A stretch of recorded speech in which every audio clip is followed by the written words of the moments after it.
आइए शुरू करते हैं। बच्चों, कल हम लोगों ने पॉलिनेशन पढ़ा था। पॉलिनेशन जिसका मतलब होता है परागण। ये परागण दो प्रकार के थे, सेल्फ पॉलिनेशन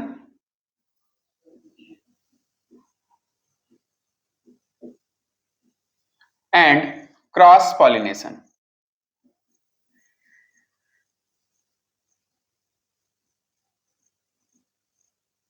ठीक है, स्वपरागण और पर परागण की बात कर रहे थे।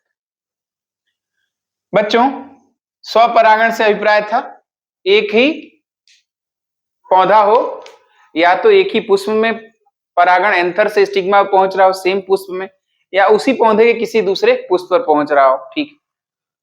क्रॉस पॉलिनेशन में दो पौधों की आवश्यकता होगी, जिसमें पौधा एक पौधे का स्टेमन से एंथर निकल करके पहुंच जाए, पॉलन निकल करके पहुंच जाएगा दूसरे पौधे के फ्लावर के स्टिग्मा पर। इसे कहेंगे क्रॉस पॉलिनेशन। आज हम चर्चा करने जा रहे हैं कि क्रॉस पॉलिनेशन को प्रमोट करने वाले कौन कौन से कारक हैं, किन कारकों की वजह से क्रॉस पॉलिनेशन हो पाता है, संभव हो पाता है। ठीक है, हेडिंग लिखेंगे हम लोग, पर परागण को प्रमोट करने वाले कारक। पर परागण को प्रमोट करने वाले कारक। हेडिंग है पर परागण को प्रमोट या बढ़ावा देने वाले कारक। पर परागण को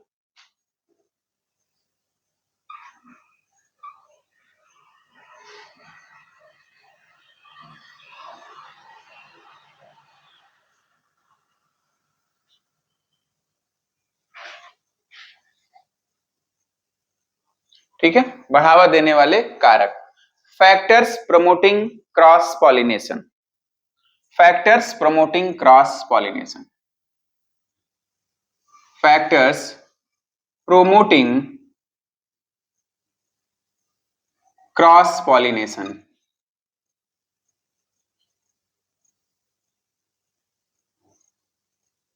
क्रॉस पॉलिनेशन, ठीक है, फैक्टर्स प्रमोटिंग क्रॉस पॉलिनेशन। बच्चों, ऐसे कौन से फैक्टर हैं जो क्रॉस पॉलिनेशन को प्रमोट करेंगे? उसमें पहला फैक्टर होगा डिक्लाइनी फैक्टर। डिक्लाइनी, ये क्या चीज होता है? डिक्लाइनी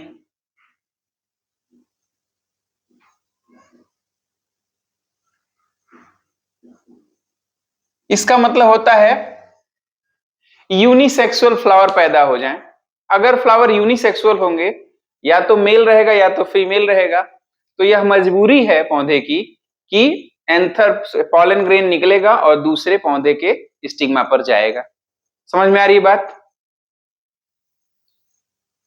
सुनाई दे रहा है? श्रद्धा, सेजल, लाली, तीनों लोग ठीक है? हाँ हाँ बेटा। अब डिक्लाइनिंग का मतलब ये होता है कि फ्लावर क्या हो? यूनिसेक्सुअल हो जाए। फ्लावर क्या हो? यूनिसेक्सुअल हो जाए। ऐसे फ्लावर जिसमें या तो केवल मेल पाया जाए, या तो एंथर पाया जाए, या तो केवल गाइनोसियम एंड्रोसियम पाया जाए, या तो गाइनोसियम पाया जाए। इसे कहेंगे डिक्लाइनिंग कंडीशन। लिख लो। जब पुष्प यूनिसेक्सुअल हो जाए, यूनिसेक्सुअल, एक लिंगी हिंदी में कहते हैं, एक लिंगी हो जाए, एक लिंगी हो तो पर परागण की क्रिया होती है। और ऑप्शन भी क्या बचा अपने पास? पर परागण ही होगा। पर परागण या क्रॉस पॉलिनेशन होता है, या क्रॉस पॉलिनेशन होता है।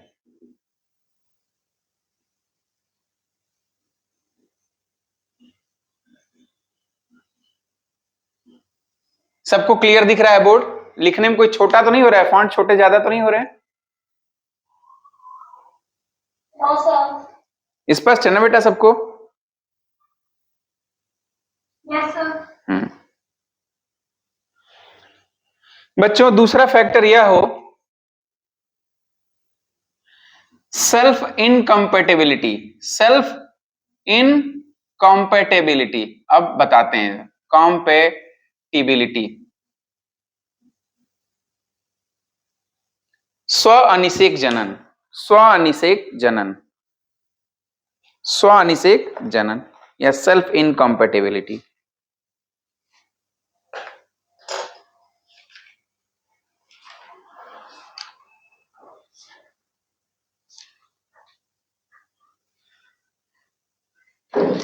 क्या मतलब होता है बच्चों?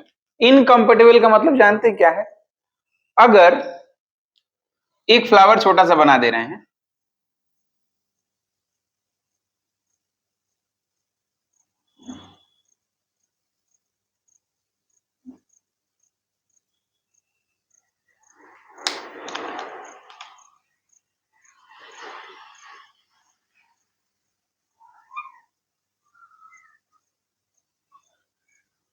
ठीक है? अगर इसी पुष्प से पॉलन निकल के यहां जाता है, स्टिग्मा पर चला जाता है, तो वह यहां पर जर्मिनेट नहीं कर पाएगा, जर्मिनेट नहीं कर पाएगा। अगर जर्मिनेट कर भी लेता है तो अंदर जा करके ये जो फ्यूजन की प्रक्रिया होती है, फर्टिलाइजेशन, वह नहीं कर पाएगा।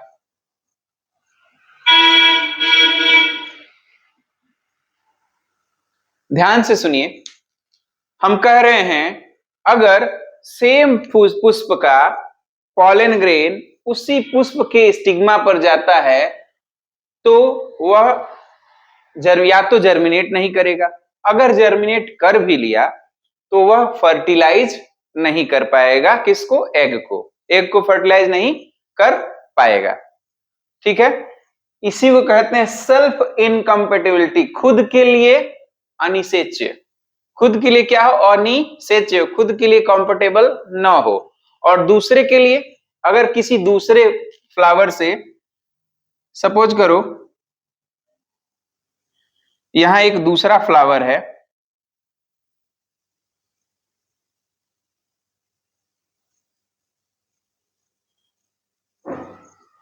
यहां से अगर आता है तो क्या होगा? तो जर्मिनेशन होगा, जर्मिनेशन होगा, और फर्टिलाइजेशन की प्रक्रिया भी ज्यादा चांसेस है कि होगी, फर्टिलाइजेशन की प्रक्रिया भी ज्यादा चांसेस है कि हो जाएगी। ठीक है? इसका मतलब यह है कि अगर खुद उसी पुष्प का, उसी पौधे से अगर कोई आता है तो उसके लिए नहीं है, जर्मिनेशन भी नहीं होगा, फर्टिलाइजेशन भी नहीं होगा। इसको कहेंगे सेल्फ इनकम्पेटिबिलिटी, स्व अनिषेच्य, स्व अनिषेच्य। सेल्फ इनकम्पेटिबिलिटी को हिंदी में कहते हैं स्व अनिषेच्य।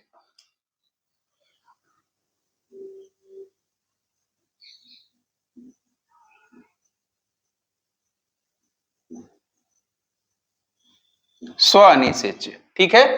समझ में आया बच्चों? हाँ बोलो, किसी को कुछ पूछना है? नहीं समझ में आ रहा है तो बताओ। सर एक बार और बता दीजिए। अच्छा बेटा, बेटा हेडिंग क्या मैंने बोला है, बस तुम हेडिंग बता दो मुझे।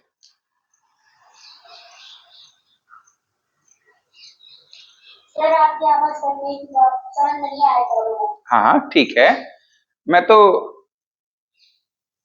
क्रिश एक बार हेडिंग बता दो, कौन सी हेडिंग तुम्हें नहीं समझ में आ रही? Self incompatibility, compatibility. ठीक है? Self incompatibility. ठीक, यह बता रहे हैं अगर, फिर से मिटा के बताएं,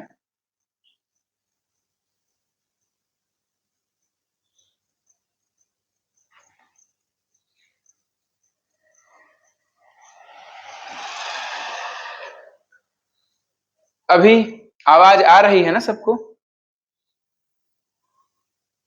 यस सर। चलिए, एक ही पुष्प है, एक ही फ्लावर है, उसका एंड्रोसियम है, उसका गाइनोसियम है। सामान्य अवस्था में क्या होना चाहिए? एंड्रोसियम से पॉलन ग्रेन को निकलना चाहिए और कहां पहुंचना चाहिए? स्टिग्मा पर। कहां पहुंच जाना चाहिए? स्टिग्मा के ऊपर।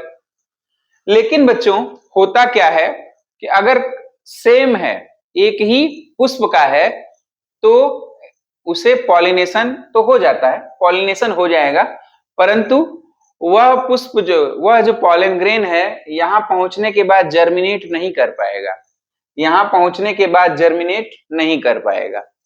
अगर जर्मिनेट कर भी लिया तो फर्टिलाइजेशन की प्रक्रिया नहीं हो पाएगी, फर्टिलाइजेशन की प्रक्रिया नहीं हो पाएगी। और फर्टिलाइजेशन आप लोग समझते हैं कि मेल और फीमेल गैमीट के मिलने को ही फर्टिलाइजेशन कहते हैं, ठीक है। इसी को कहते हैं सेल्फ इनकम्पेटिबिलिटी, खुद के लिए अनिषेच्य है, खुद के लिए अनिषेच्य है। अपने ही फ्लावर का अगर पॉलन ग्रेन है तो वह अपने ही फ्लावर के स्टिग्मा पर जा करके कुछ भी नहीं कर पाएगा, इसे सेल्फ इनकम्पेटिबिलिटी कहते हैं। क्लियर है अब क्रिश? Yes sir. अच्छा, तो क्रिस इसको जरा अपनी भाषा में बताओ, हमने क्या बताया। क्रिश अपनी भाषा में बताओ। सेल्फ इनकम्पेटिबिलिटी सर, स्टिग्मा पर सर अगर कोई ग्रेन पहुंचेगा तो सर मतलब वो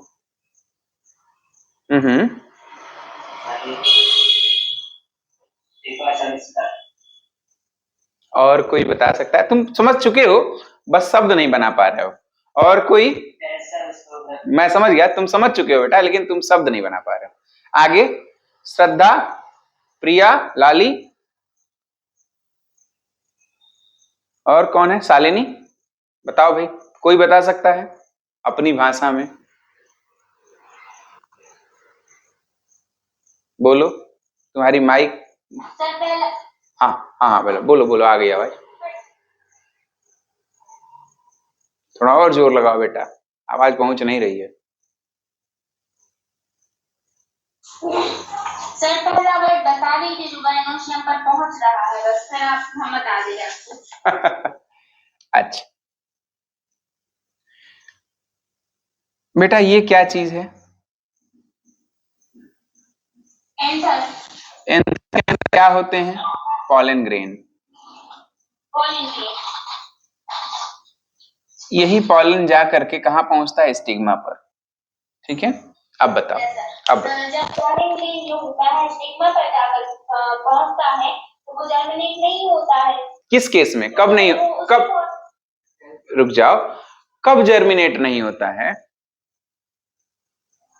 सर जब वो उसी पौधे के एग्जैक्टली उसी पुष्प का हो, उसी पौधे का हो। अगर उसी पुष्प या उसी पौधे का है और वो जर्मिनेट नहीं हो पाया तो उसको हम क्या कहेंगे? सेल्फ इनकम्पेटिबिलिटी बोलेंगे, सेल्फ इनकम्पेटिबिलिटी बोलते हैं, ठीक है। स्व अनिषेच्य है, वह स्व अनिषेच्य है, ठीक है।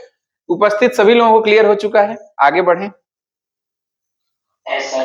तो अब बेटा परागण को बढ़ावा देने वाले, पर परागण को बढ़ावा कैसे मिलेगा? जब यह खुद के लिए इनकम्पेटेबल हो जाएगा, खुद से यह निषेचन करेगा नहीं, तो दूसरे ही तो आके निषेचन करेंगे।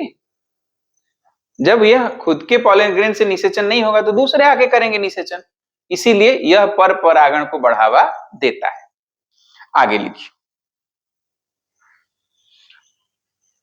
बना लिया है? बना लिया है? No sir. मैं बोल दे रहा हूं, लिख लो, यहीं पे लिख दे रहा हूं बेटा। जब जब समान पुष्प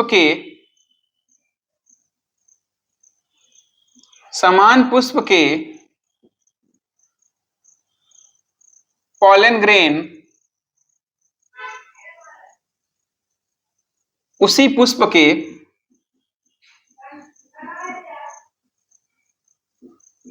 स्टिग्मा पर पहुंचे, पर पहुंच तो जाएं, परंतु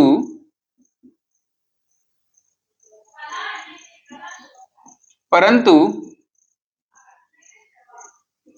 वे उस स्टिग्मा पर या तो जर्मिनेट ही न कर पाए या फिर निषेचन न कर पाए, या तो उस स्टिग्मा पर या तो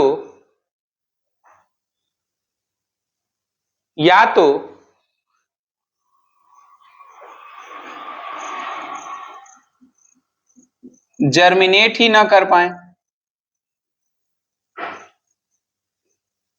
जर्मिनेट ही न कर पाए,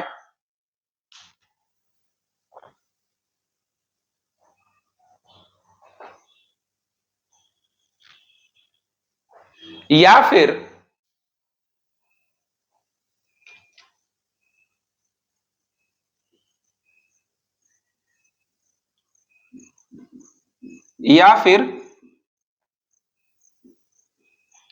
फर्टिलाइजेशन न कर पाए।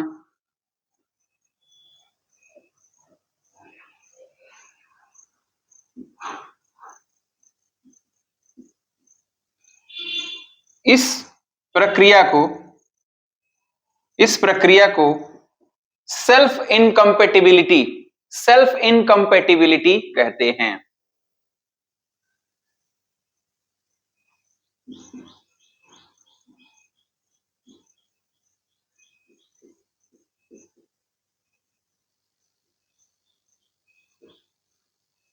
ठीक है, सबको समझ में आ गया? Yes sir.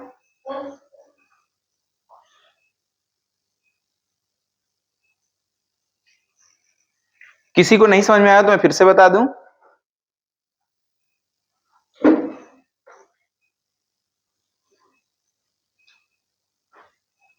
बच्चों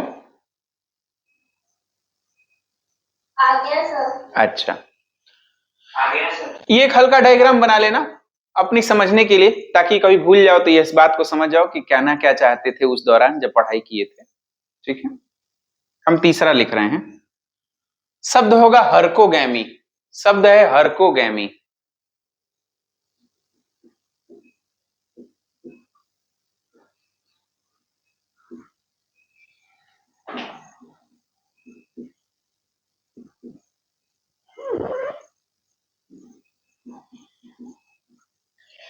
बच्चों, जब मेल और फीमेल पार्ट के बीच में कोई बाधा उत्पन्न हो जाए जिससे पॉलन ग्रेन स्टिग्मा पर न पहुंच पाए, तो इस बाधा उत्पन्न करने वाली प्रक्रिया को ही हरकोगैमी कहते हैं।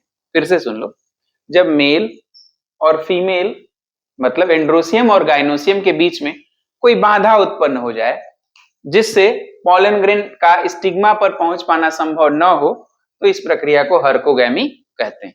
ठीक है, लिख लो।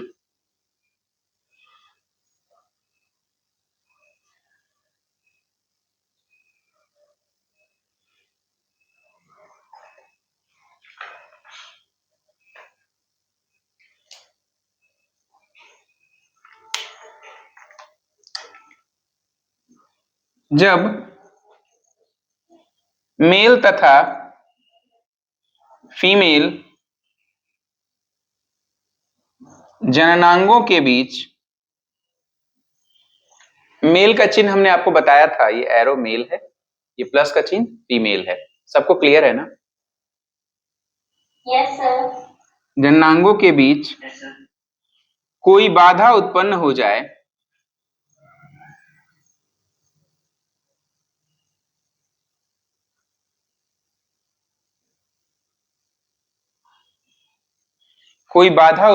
जाए जिससे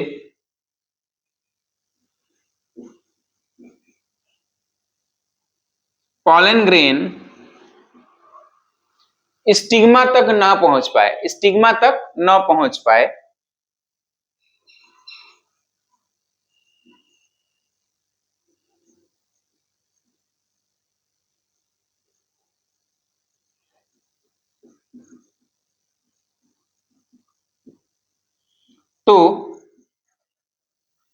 तो इसे ही हरकोगैमी कहते हैं।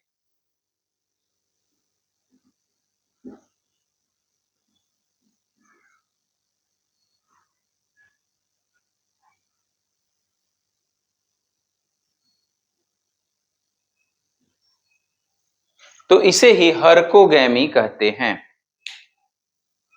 ऐसा आपको बेटा कैलाट्रापिस प्रोसेरा, जिसमें मदार जिसे कहते हैं, अकौआ जिसे कहा जा रहा है, उसमें देखने को मिलता है, और ग्लोरियोसा सुपरबा में देखने को मिलता है। इसके दो एग्जाम्पल नोट कर लीजिए।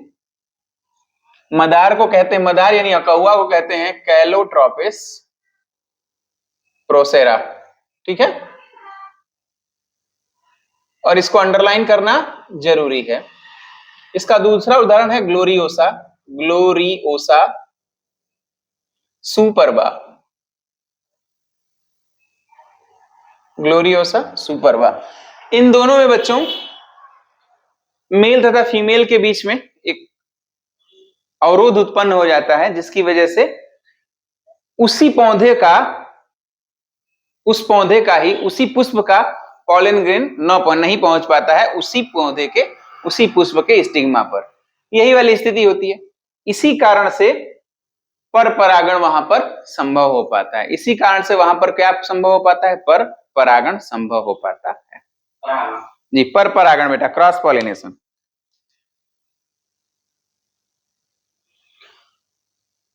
ऊपर वाला डिक्लाइनी मिटा रहे हैं।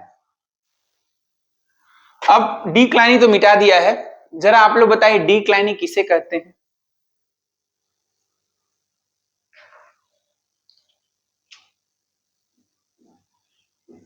जब यूनिसेक्सुअल एक लिंगी सेक्सुअल करता हो तो परागण या क्रॉस पॉलिनेशन होता है। वेरी गुड बेटा।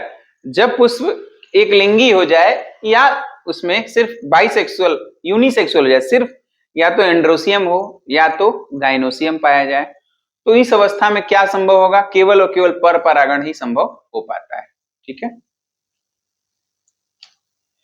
डाइकोगैमी बेटा, डाइकोगैमी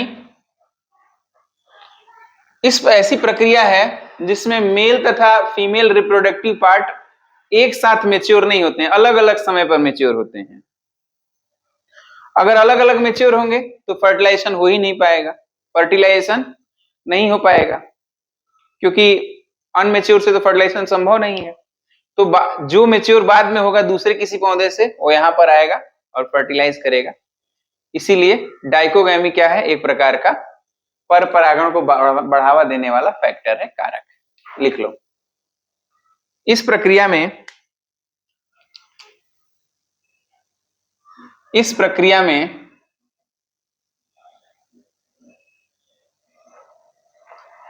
मेल तथा फीमेल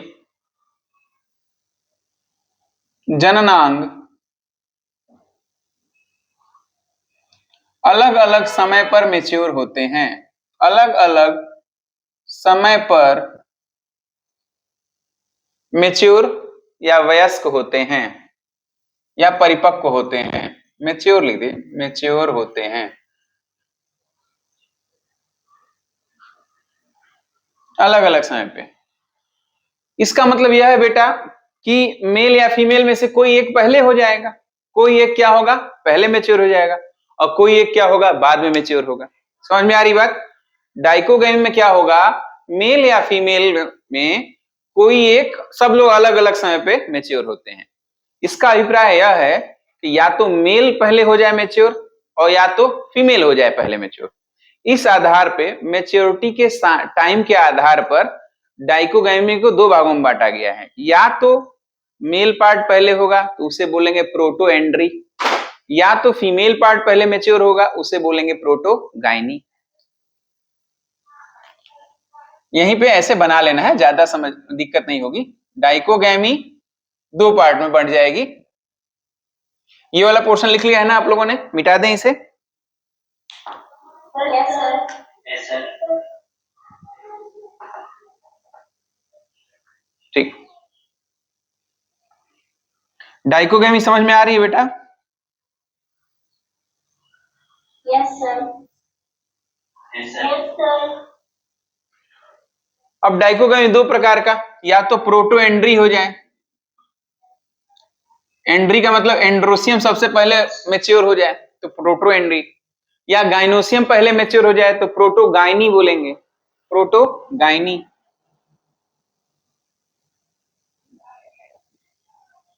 ठीक है, यहां लिख लीजिए, यहां पर एंड्रोइसियम पहले मैच्योर हो जाता है।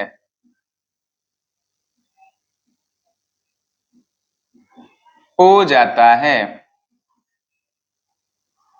ठीक है भाई, पहले मैच्योर हो गया। और यहां पर क्या होगा बच्चों, यहां पे गाइनोइसियम पहले मैच्योर हो जाता है।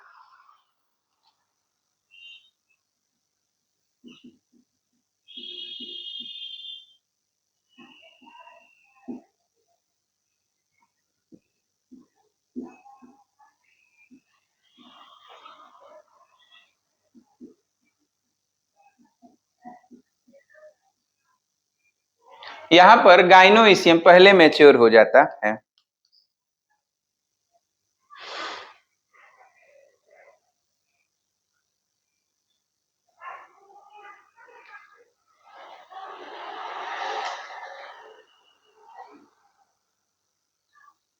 बच्चों इसका इसका उदाहरण नोट कर लीजिए। इसका उदाहरण है सेक्सीफेरा, एक पौधे का नाम है सेक्सीफेरा। दूसरा उदाहरण है सनफ्लावर। सनफ्लावर सूरजमुखी का पौधा भी, उसमें मेल पार्ट जो है सबसे पहले मैच्योर हो जाता है, फीमेल पार्ट बाद में मैच्योर होता है। सनफ्लावर, दो लिख लिया, सनफ्लावर हो गया। रुई जिसे गॉसिपियम कहते हैं, गॉसिपियम बॉटेनिकल नाम है बेटा, गॉसिपियम। सनफ्लावर बॉटेनिकल नाम नहीं है, इसलिए अंडरलाइन मत करिएगा। गॉसिपियम स्पीसीज, रुई, ये भी है क्या, प्रोटोएंड्री। इस प्लांट में क्या होता है, प्रोटोएंड्री हो जाता है। अच्छा बच्चों, फाइकस,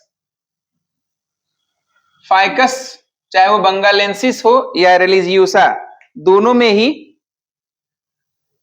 प्रोटोगाइनी या पहले गाइनोसियम मैच्योर होता है। इसका क्या मतलब होता है भाई, फाइकस रिलीजियोसा किसे कहते हैं, पीपल के पौधे का बॉटेनिकल नाम है रिलीजियोसा। धर्म से जोड़ दो, याद हो जाएगा। रिलीजन, पीपल की पूजा करते हैं ना, तो आप लोग याद करना, फाइकस रिलीजियोसा, याद कर लिया, पीपल को कहेंगे। और बरगद का ब सामने रखे, बंगालेंसिस, फाइकस बंगालेंसिस, बरगद को बोलेंगे। इन दोनों में ही गाइनोसियम पहले मैच्योर हो जाएगा, इसीलिए इसे प्रोटोगाइनी कहा जाता है। समझ में आ गई बात? Yes, sir. इसमें कुछ और उदाहरण भी हैं, जैसे, रुको बच्चों, इसके कुछ और उदाहरण हैं, आप लिख लीजिए। क्रूसीफेरी के मेंबर में, क्रूसीफेरी फैमिली में पाया जाएगा इस तरह का, ठीक है। स्क्रोफुलेरिएसी फैमिली में पाया जाएगा, स्क्रोफुलेरिएसी।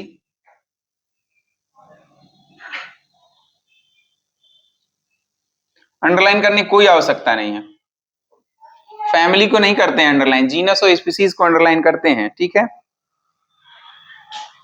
हो गया, आगे चलें। Yes, sir. पांचवा देखो बच्चों, कैज्मोगैमी।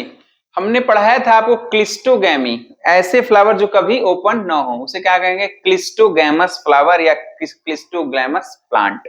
पढ़े हो ना आप सब? Yes, sir. ठीक है। Yes, sir. अब एक ऐसा प्लांट होता है जिसका फ्लावर हमेशा खुला ही रहता है, कैज्मोगैमी। जो फ्लावर हमेशा खुले रहते हैं उसे बोलेंगे कैज्मोगैमस फ्लावर। तो जब खुले रहेंगे तो क्या होगा, बाहर के परागण उसमें आ सकते हैं और पर परागण करा सकते हैं। पांचवा लिख लीजिएगा, कैज्मोगैमी, कैज्मोगैमी। ऐसे पुष्प जो हमेशा खुले रहते हैं,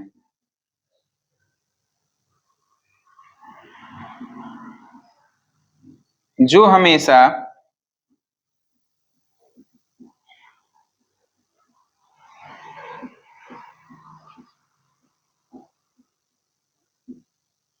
खुले रहते हैं, उन्हें हम कैज्मोगैमस फ्लावर कहते हैं।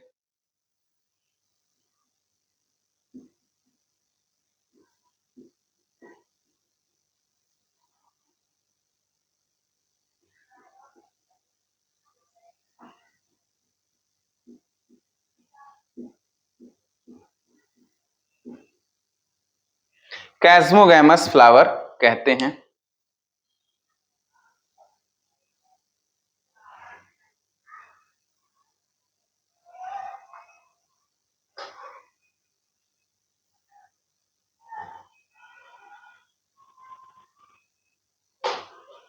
हो गया बच्चों, आगे लिखें। Yes sir. अब बच्चों भाई जब हमेशा खुला ही रहेगा तो कोई भी बाहर का पॉलन ग्रेन आकर के फर्टिलाइज पहले स्टिग्मा पर आ जाएगा, जर्मिनेट करके फर्टिलाइज कर देगा।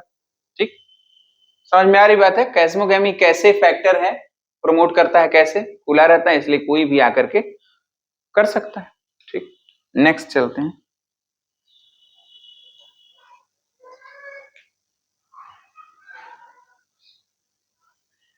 बच्चों अगला हेडिंग है हेटेरोस्टाइली। हेटेरोस्टाइली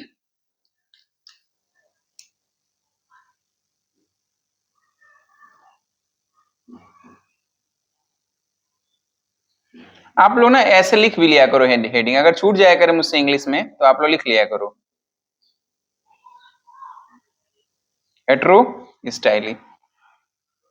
क्या होगा बच्चों, इसमें एंथर और स्टिग्मा या ये कहें कि एंड्रोसियम और गाइनोसियम की साइज अलग अलग होती है।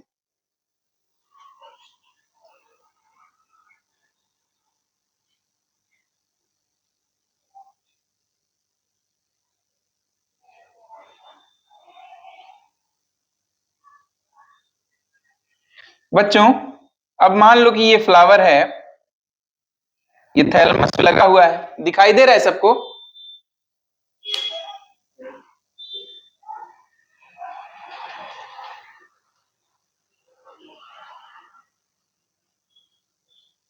दिखाई दे रहा है बेटा?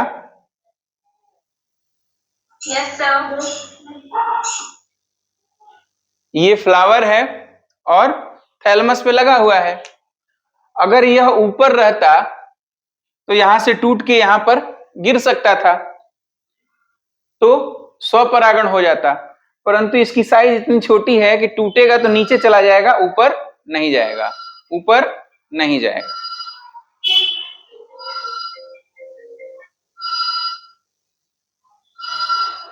ठीक है, अब ऊपर नहीं जाएगा।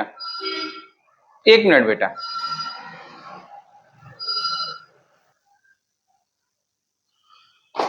बच्चों अगर इसकी साइज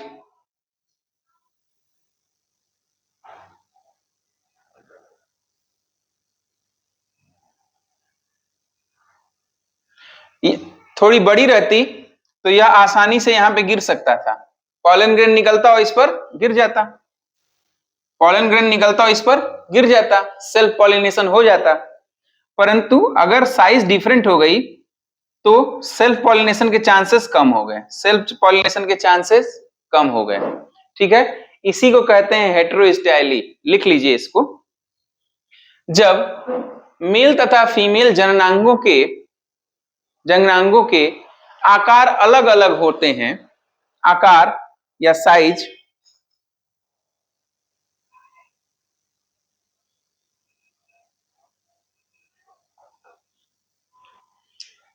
मैं यहां लिख दे रहा हूं बेटा,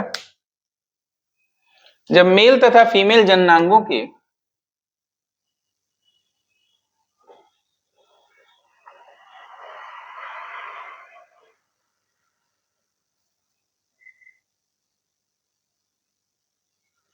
लंबाई या आकार अलग अलग होती है हो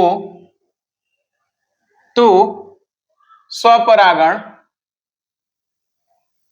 की संभावना कम हो जाती है, की संभावना कम हो जाती है। और कम हो गई तो ये क्या हुआ, एक फैक्टर हो गया ना पर परागण के लिए।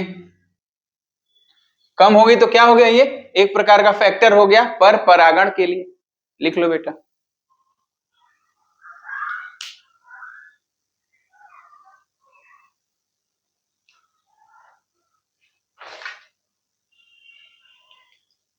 अब हम देखेंगे एजेंट कौन कौन से वाहक हैं, क्रॉस पॉलिनेशन को कराने के लिए कौन कौन सी चीजें रिस्पॉन्सिबल हैं। Agents of cross pollination. ये हो गया, मिटा दें। सर जी बेटा, सर आपकी आवाज नहीं आ रही थी, अब आ रही है। अच्छा तो अभी समझ में आ गया है। Yes sir. हाँ बेटा, कुछ पूछना है? देखो मैं फिर से बता दे रहा हूँ, हेटेरोस्टाइली में क्या होगा, मेल तथा फीमेल जननांगों की लंबाई अलग अलग हो जाएगी। लंबाई अलग अलग हो जाने से क्या होगा, अगर छोटा हो गया मेल जननांग तो ऊपर उड़ के तो जाएगा नहीं, चल के तो जाएगा नहीं, ठीक। तो संभावना क्या होती है, सेल्फ पॉलिनेशन की संभावना कम हो जाती है। जैसे ही सेल्फ पॉलिनेशन की संभावना कम हो जाएगी तो पर परागण की संभावना बढ़ जाएगी। और हम यही पढ़ रहे हैं कि ऐसे कौन कौन से कारक हैं जिससे पर परागण की संभावना बढ़ रही हो, ठीक है। मिटा दें। Yes sir. Yes sir. Yes sir. Heading डालिए agents of cross pollination. Agents of cross pollination.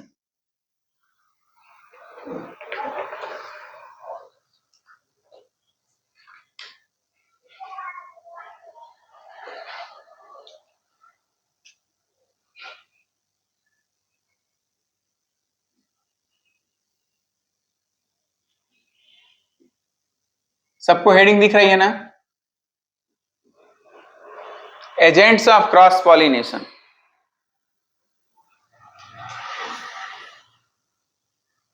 ठीक है बच्चों, इसको हम दूसरे शब्दों में कहें तो काइंड या टाइप्स ऑफ क्रॉस पॉलिनेशन भी कह सकते हैं। टाइप्स ऑफ क्रॉस पॉलिनेशन या क्रॉस पॉलिनेशन के प्रकार भी बोल सकते हैं, या इसे लिख देंगे पर परागण के प्रकार। पर परागण के प्रकार आसान है, परंतु कंपटीशन के पॉइंट ऑफ व्यू से बहुत इंपॉर्टेंट हो जाता है। जैसे पहला जो पर परागण होगा वो वायु के द्वारा हो सकता है। वायु के द्वारा होने वाला पर परागण को हम एनिमोफिली बोलेंगे। ध्यान देना, कंफ्यूजन कहां होती है बच्चों को, एनिमोफिली लिख करके आ जाता है। हम लोगों ने आज तक एनिमल को ही जंतु पढ़ा है। एनिमोफिली से हम लोग सीधे सीधे टिक कर देते हैं कि जंतुओं के द्वारा होने वाला परागण को एनिमोफिली कहते हैं। वो गलत हो जाता है, वो गलत हो जाता है। एनिमोफिली वायु परागण को कहते हैं। वायु के द्वारा अगर पॉलन ग्रेन को एक पौधे से उड़ा के दूसरे पौधे तक ले जाया जाए तो उसे कहेंगे एनिमोफिली या वायु परागण। पहली हेडिंग आएगी आप सबके लिए वायु परागण। वायु परागण,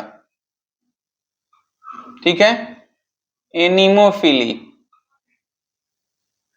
एनिमोफिली लिख लीजिए, एनिमोफिली।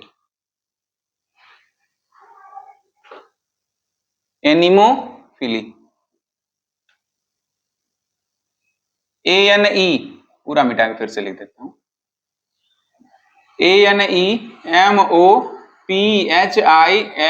एनिमोफिली। वायु द्वारा होने वाले पर परागण को एनिमोफिली कहते हैं।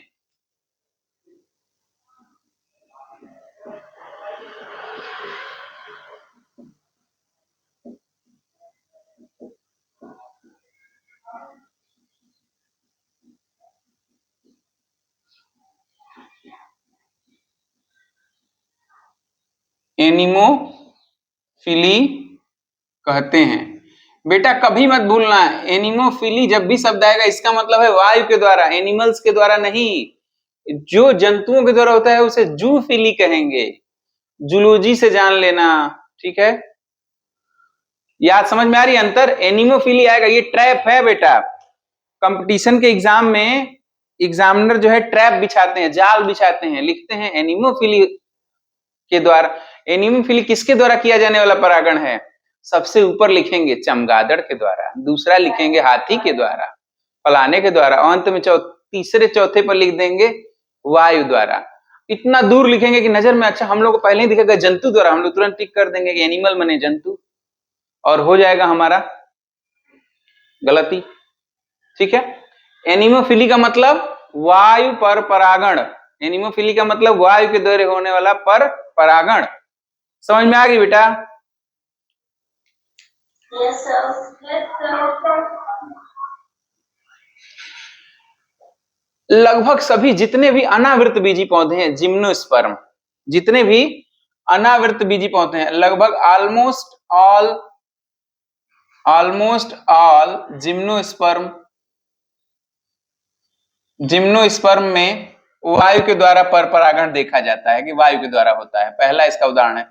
अच्छा, घासों में भी, ग्रासेस, जो जमीन पे घासें होती है ना, उसमें भी एनिमोफिली ही होता है, मतलब वायु के द्वारा पर परागण होता है ग्रासेस में। और ग्रासेस क्या है? मोनोकॉट्स हैं। ग्रासेस भी इसी का उदाहरण है।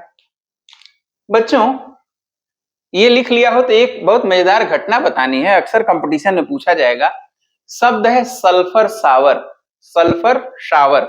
सावर से आप लोग क्या समझते हैं? नहाना संबंधित है। शावर का मतलब नहाने से होता है, ठीक है। झरना, शावर का मतलब झरने से नहाना नहीं होता है, लोग बाथरूम में लगाते हैं शावर। बेटा, जब आप कभी पहाड़ों पर जाएंगे तो वहां चीड़ के पौधे पाए जाते हैं, पाइनस, जो कि एक प्रकार का जिम्नोस्पर्म है। क्या होगा, आप अगर शर्ट पहन के गए रहेंगे और उस दौरान पॉलिनेशन चल रहा होगा तो पूरा आकाश लगेगा कि पीले रंग के धुंध से घिर गया हो। इसी को कहेंगे सल्फर सावर। और आपकी पूरी शर्ट जो है सब चिपक जाएंगे वो पॉलिन उसके। इसको कहते हैं सल्फर सावर की घटना। सल्फर सावर की घटना यह क्या दर्शाती है? वायु परागण को ही दर्शाती है। क्यों? वायु एक माध्यम है परागकण को एक पौधे से दूसरे पौधे पर ले जाने के लिए, इसी को कहेंगे पर परागण। तो जिम्नोस्पर्म में तो ये खूब देखने को मिलती है, ग्रासेस में भी देखने को मिलती है, और भी बहुत सारे पौधे हैं जिसमें देखने को मिलती है। कुछ उदाहरण यहाँ पर है। सल्फर सावर किसमें होता है? ब्रैकेट में लिख लीजिएगा, सल्फर सावर फाउंड इन पाइनस या सोन इन पाइनस। स्टार करके ऊपर कॉपी पे जगह है ना, तो यहां लिख लीजिएगा ऐसे स्टार लगा के, sulphur, SULPHOR, sulphur shower phenomena, phenomena shown in Pinus plant. Pinus, इसको अंडरलाइन कर लीजिएगा, पाइनस प्लांट। सल्फर सावर की घटना सबको समझ में आ गई? सल्फर सावर की घटना क्या होती है?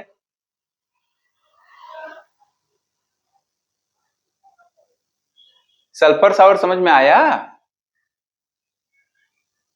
Yes, sir. क्या होता है सल्फर सावर? पीले रंग का पॉलन ग्रेन निकलता है पाइनस से, वह हवा में उड़ता हुआ दिखाई देता है और लगता है कि घने बादल छा गए हों, इतना ज्यादा निकलते हैं। इसी को कहते हैं। और जब आप जाएंगे तो पूरे बरसात हो जाएगी, आपकी पूरी शर्ट उसी से ढक जाएगी लगभग लगभग।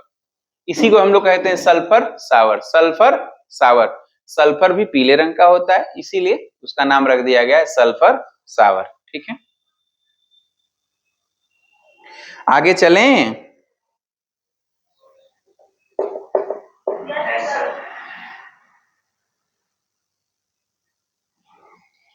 अच्छा, अब एक होगा बेटा जल परागण, हाइड्रोफिली।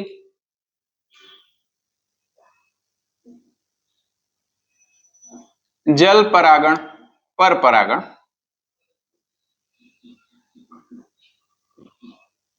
हाइड्रोफिली। हाइड्रोफिली जैसा नाम से पता चलता है कि यहां पर पॉलन ग्रेन को एक पौधे से दूसरे पौधे के बीच ले जाने वाला जो माध्यम है वह कौन सा है? जल है। वह कौन सा है? जल है। ठीक है, लिख लीजिए। यहां पर जल एक माध्यम के रूप में कार्य करता है।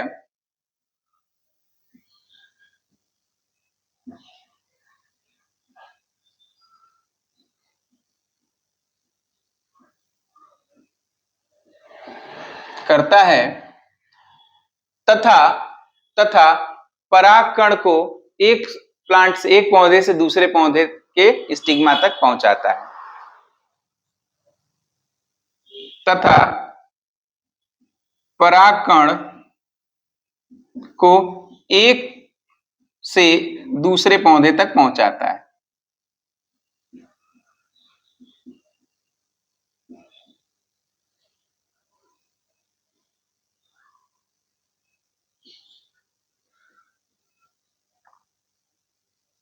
एक से दूसरे पौधे तक पहुंचाता है। ठीक है,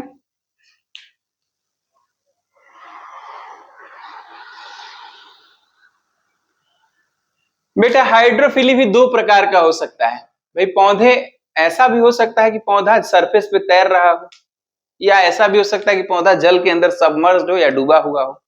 कभी डूबा हुआ पौधा देखे? कौन सा? नाम नहीं पता? अच्छा बेटा, यहां तक लिख लिया है आप लोगों ने? Yes sir.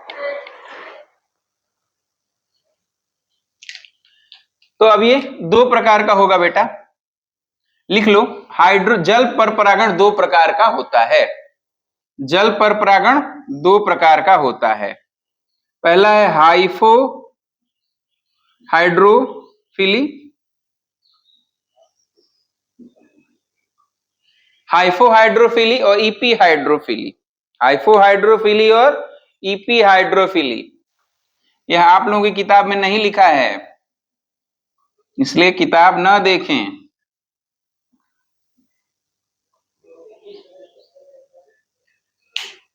हाइफोहाइड्रोफिली और ईपी हाइड्रोफिली नोट कर लो।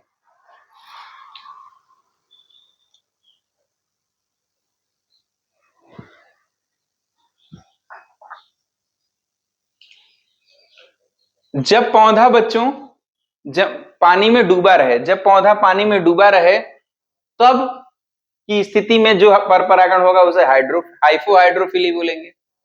और जब पौधा पानी के सरफेस पर रहे, पानी के सरफेस पे रहे, या फिर पुष्प पानी के सरफेस पे चला जाए तो उसे कहेंगे ईपी हाइड्रोफिली। ईपी हाइड्रोफिली यहां लिख लीजिए। इस कंडीशन, इस अवस्था में, या हाँ ठीक है, इस अवस्था में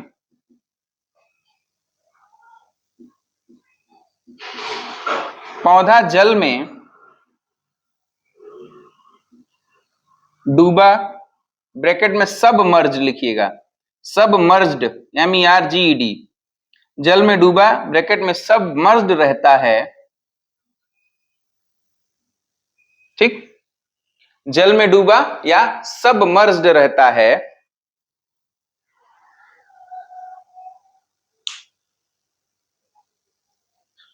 और पॉलिनेशन भी कैसे होगा? जल के अंदर अंदर ही हो जाएगा, जल के अंदर अंदर ही हो जाएगा, सबमर्ज्ड रहता है।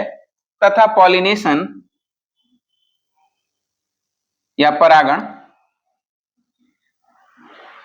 परागण भी, तथा पॉलिनेशन या परागण भी जल के अंदर ही होता है।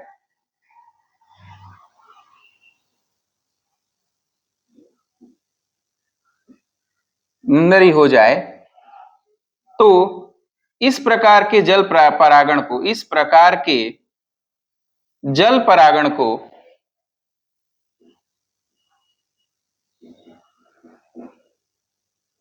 इस प्रकार के जल परागण को इस प्रकार के जल परागण को हाइफोहाइड्रोफिली कहते हैं।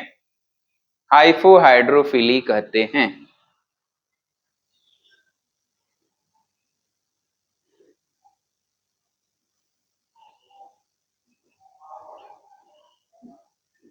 बेटा आज की ये जो क्लास है ना, दी मोस्ट इंपॉर्टेंट क्लास है। नीट में पता नहीं कितने सारे प्रश्न पूछे जाएंगे इससे। पहला हाइड्रोफिली, हाइपोहाइड्रोफिली, ईपी हाइड्रोफिली, बहुत सारे क्वेश्चन पूछे जा चुके हैं। ठीक है, आप लोगों को बस पता होना चाहिए। अगर डूब के हो रहा है तो क्या होगा? हाइपोहाइड्रोफिली। अगर सरफेस पर हो रहा है तो ईपी हाइड्रोफिली।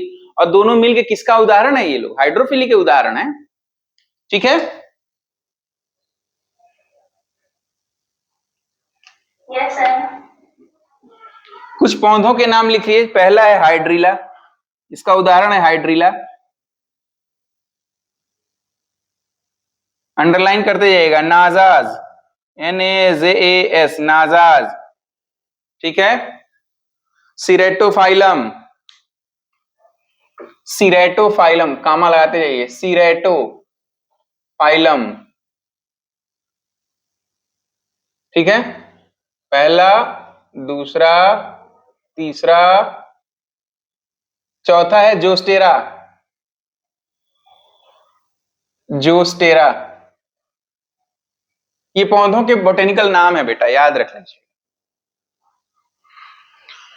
अब एक पौधा है वेलिसनेरिया, एक पौधा है वेलिसनेरिया, वह खुद तो डूबा रहता है पानी के अंदर, खुद तो डूबा रहता है पानी के अंदर, परंतु उसका जो फीमेल पार्ट है वो पानी के सरफेस पे तैरता रहता है, पानी के सरफेस पर तैरता रहता है, और मेल पार्ट भी जमीन पानी के अंदर डूबा रहता है। जब पॉलिनेशन होने को होता है तो पूरा का पूरा फ्लावर टूटता है, पानी के ऊपर आता है, तैर करके पहुंचता है फीमेल पार्ट तक जो कि सरफेस पे तैर रहा होता है। मैं फिगर बना देता हूं तब आप समझ पाएंगे। देखो,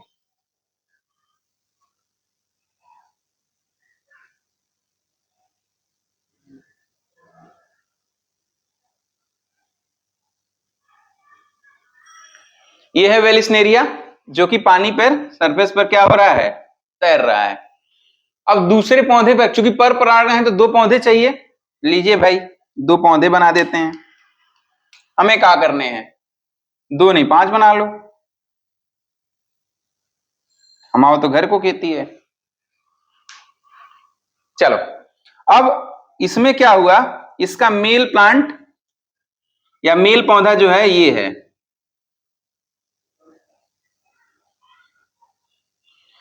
जब पॉलिनेशन होने को होगा तो ये यहां से टूटेगा, पूरा पूरा फूल ही, पूरा का पूरा फूल जो है टूटेगा और तैरते हुए इसके पास जाएगा, तैरते हुए इसके पास जाएगा। ठीक है, पूरा का पूरा मेल प्लांट ही पहुंच जाएगा इसके स्टिग्मा तक और वहां जाकर के हवा से हिलेगा और ये उस पर गिर जाएगा, एंथर पॉलन ग्रेन उस पर गिर जाएगा। समझ में बात आ रही है? वेलिसनेरिया के केस में वेलिसनेरिया समझ में आ रहा है क्या हुआ, वास्तव में हुआ क्या। वेलिसनेरिया एक ऐसा पौधा है जो कि पानी के अंदर डूबा रहता है, पानी के अंदर डूबा रहता है, लेकिन उसका फीमेल जननांग क्या होता है, पानी के ऊपर आ जाता है, बड़ा लंबा होकर क्या होता है, पानी के ऊपर आ जाता है। मेल फ्लावर तो जब मेल फ्लावर को जब पॉलिनेशन करना होता है तो पूरा का पूरा फ्लावर टूटता है और ऊपर आ जाता है तैरते हुए, फिर तैरते हुए कहां पहुंचता है, फीमेल के स्टिग्मा तक, फिर वहां पर पॉलन पहुंच जाता है, चिपक जाता है स्टिग्मा से और फर्टिलाइजेशन की प्रक्रिया हो जाती है। इसको भी कहेंगे क्रॉस पॉलिनेशन। लेकिन अब ये क्या हुआ, ईपी का मतलब ऊपर, ईपी का मतलब ऊपर, हाइड्रो का मतलब पानी के ऊपर हो गया, ये पानी के ऊपर होने वाला पॉलिनेशन को क्या कहेंगे, ईपी हाइड्रोफिली, ईपी हाइड्रोफिली। इसका उदाहरण है Vallisneria plant, Vallisneria.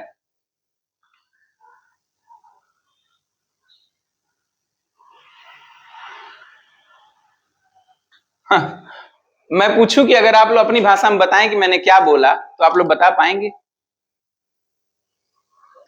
Yes sir. बताओ बेटा। सर पौधे का नाम क्या था? वेलिस पौधे का नाम याद नहीं आ रहा।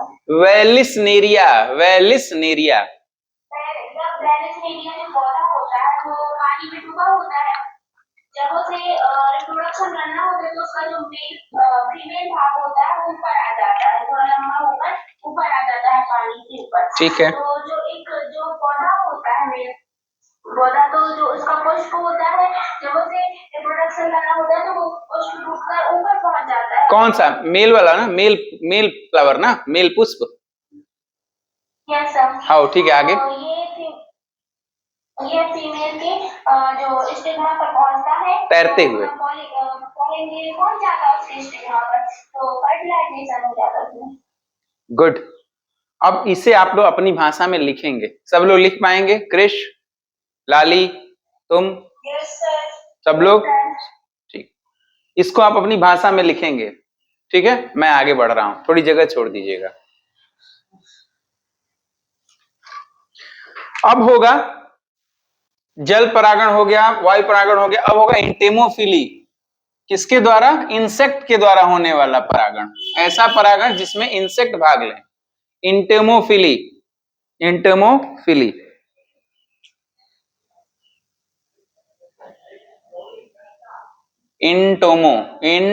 इंटोमोफिली, ऐसा पर परागण जिसमें कीट पतंगे भाग लें उसे हम इंटोमोफिली कहेंगे। इंसेक्ट के द्वारा होने वाला पॉलिनेशन, इंसेक्ट के द्वारा होने वाला पॉलिनेशन, होने वाला क्रॉस पॉलिनेशन को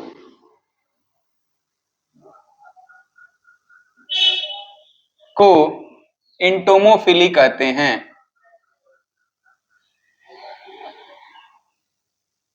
इंटोमोफिली कहते हैं। इंसेक्ट के द्वारा होने वाले को क्या कहते हैं? इंटोमोफिली कहते हैं।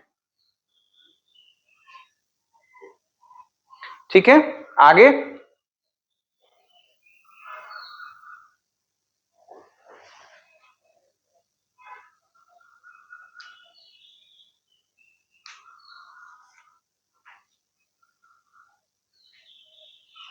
इंसेक्ट के होने वाला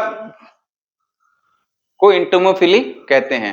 इंसेक्ट किसमें किसमें हो सकता है बच्चों? बच्चों बहुत सारे ऐसे पौधे हैं जिसमें इंसेक्ट के द्वारा, जिसपे आप उड़ते हुए देखते हैं, तितली को उड़ते हुए देखते हैं, मक्खियों को उड़ते हुए देखते हैं, तमाम चीजें। इसका उदाहरण वही अपना जिसमें पॉलन किट पाया जाता है, क्या कहते हैं? पॉलिनिया पाया जाता है, कैलोट्रोपिस, कैलोट्रोपिस, या फिर हम कहें छुई मुई, छुई मुई का पौधा, या फिर कहें मुसांडा, मुसांडा का पौधा। मुसांडा को अंडरलाइन कर लीजिएगा। ठीक है, हाँ बेटा बोलो बेटा।